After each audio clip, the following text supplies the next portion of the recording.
What about data virtualization solutions? How do they fit into the mix?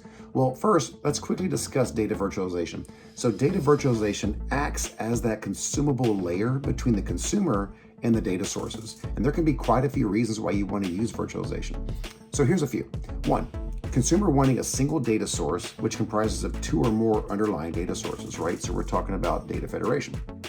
Two, have predefined aggregations as an extension of the data source, right, for quality improvements. People aren't going out and creating their own aggregations.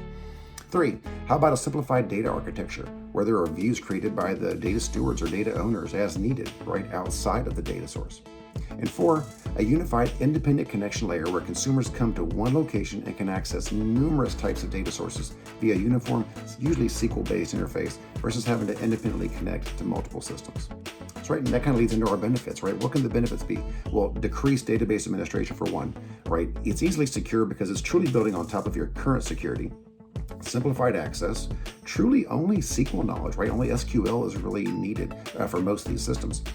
And when talking about having many disparate source systems, benefits extend to speedy, centralized self-service, and really overall ease of use.